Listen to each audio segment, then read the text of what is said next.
Друзья, добрый день! Мы сегодня с вами в Эрмитаже с художником Никитой Покровским. Где обычно тут на лестницах не пройти просто потому, что лежбище из людей, из туристов, да. В прямом смысле переступать приходится. Да. Вот эти гризали, насколько я помню, ранее были, по-моему, действительно барельефами такими скульптурными.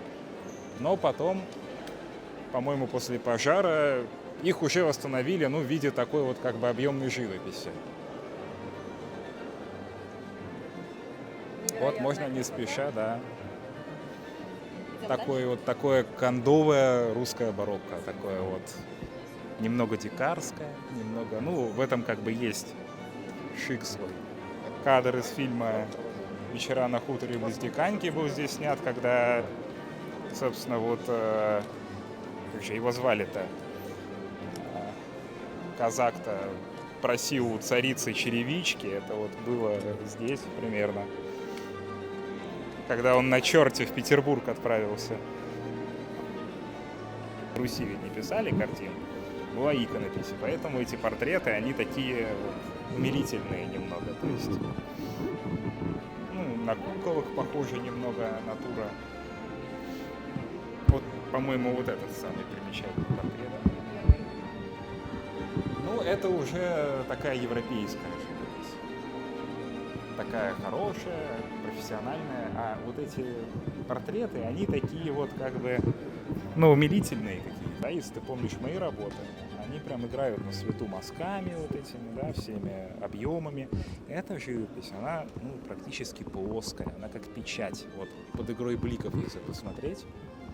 То есть это насколько тонко люди это все писали лессировками, сколько времени это занимало. Можно еще учитывать, наверное, дороговизну красок в тех времен. Потому что она как принт, присмотрись. Практически плоская, но при этом как детально все.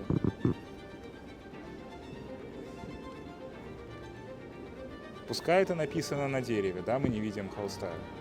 Не холста, а в принципе какой-то фактуры. Это что же, какие-то аллегории, там какая-то грусть, тоска какая-то, там смерть, увядание, я не знаю, вот эти два младенца, этот букет, это вот сама композиция, вот ты не находишь что-то в этом абсолютно магическое. Аллегория бренности? Тут павлин, леопард был, джунгли просто. Здесь, кстати, что примечательно, потолок зеркалит паркет. На потолке то же самое, что здесь. Просто здесь это маркетри выложено, а там это лепнина. Идентичный орнамент.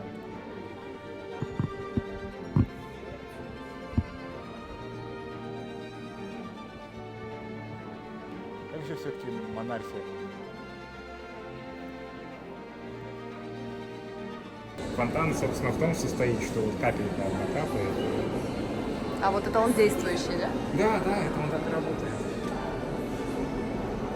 Такой ориентализм, медитация. Это не Самсон в Петергофе, который там изрыгает из себя. Здесь как бы висячий сад.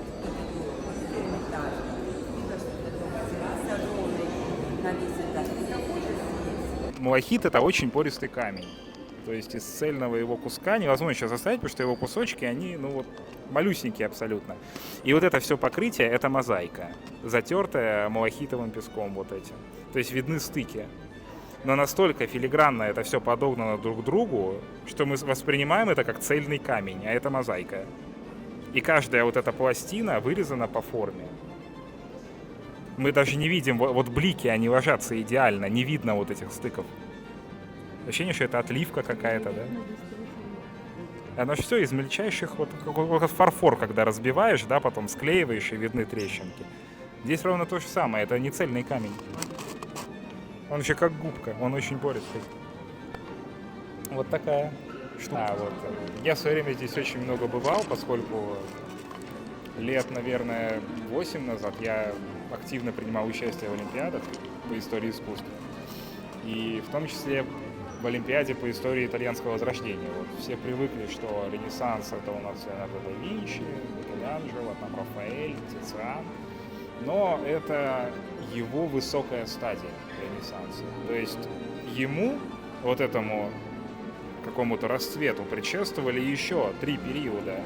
И вот это Дученте, это вот именно зачаток, когда вот потихоньку художники начали отходить от такой вот средневеково-готическо-византийской какой-то манеры, и потихоньку начал появляться воздух и объем.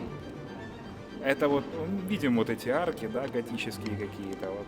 Давай Это- пойдем туда, где нет блика, куда-нибудь. Ну вон, Без, можно посмотреть. да. То есть вот здесь уже нет вот этой какой-то излишней одухотворенности, да, вот этой сухости. Появляется плотскость какая-то, да, присущая человеку, а не образу бестелесному, безгрешному, да, это вот уже живопись. Ну, она начинается с этого. То есть, но фон еще золотой, то есть это все-таки еще больше иконопись такая, больше вот, очень много здесь. Проходим дальше. Очень много христианства. Это 2 небольшие работы Боттичелли. Вот. Они малоизвестны, но так или иначе Эрмитаж может похвастаться наличием работ этого автора. То есть это Святой Иероним. Вот. Ну, они маленькие такие, неприметные. Вот, можно авторство посмотреть. Для меня это, например, тоже было открытие. Я не знал, что в Эрмитаже есть Боттичелли. В Эрмитажной коллекции. У меня был заказ как-то на копию Мадонны Литы. Это та картина, которую не видно из-за людей сейчас.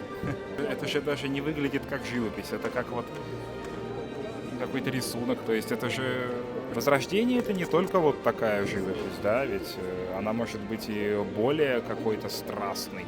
Ты же не видишь ничего, это просто как печать, как 3D-модели какие-то смотрятся. Таких изображений Богородицы, где, держа Христа на коленях, она улыбается, зная при этом его судьбу. Этим очень примечательна эта работа. Одна из ранних, кстати, его работ. То есть это такие поиски его еще. Очень долгое время авторство Леонардо было не подтверждено. То есть были сомнения, его ли это работа действительно, а потом просто поняли, что ранее.